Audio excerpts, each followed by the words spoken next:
ನಮಸ್ತೆ ಸ್ನೇಹಿತರೆ, ವಿಜಯ ನ್ಯೂಸ್ಗೆ ಸ್ವಾಗತ. ಚೇಳೂರು ಪಟ್ಟಣದ ಪುಲಿಗಲ್ ಕ್ರಾಸ್ ಸಮೀಪ ಭೀಕರ ರಸ್ತೆ ಅಪಘಾತ, ಓರ್ವ ಸ್ಥಳದಲ್ಲೇ ಸಾವು. ಚೇಳೂರು ಸಮೀಪದ ಟಾಟಾ ಎಸ್ ಹಾಗೂ ಬೈಕ್ಗಳ ಮಧ್ಯೆ ಭೀಕರ ರಸ್ತೆ ಅಪಘಾತ ಸಂಭವಿಸಿದೆ.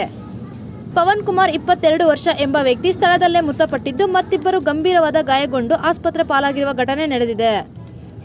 ಇಂದು ಸಂಜೆ 5 ಗಂಟೆ ಸಮಯದಲ್ಲಿ ಚೇಳೂರಿನಿಂದ ಬಂದ ಹಾಲಿನ ಗಾಡಿ ಟಾಟಾ ಎಸ್ ವಾಹನ ಹಾಗೂ ಚೇಳೂರಿಗೆ ಹೋಗುತ್ತಿದ್ದ ಬೈಕ್ಗಳ ನಡುವೆ ಡಿಕ್ಕಿಯಾಗಿದೆ.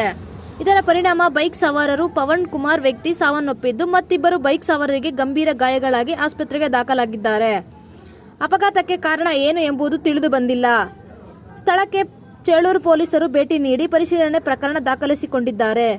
ವರದಿಗಾರರು ರಾಮಾಂಜನೇಯ ಎಸ್, ವಿಜಯ ನ್ಯೂಸ್, ಚೇಳೂರು.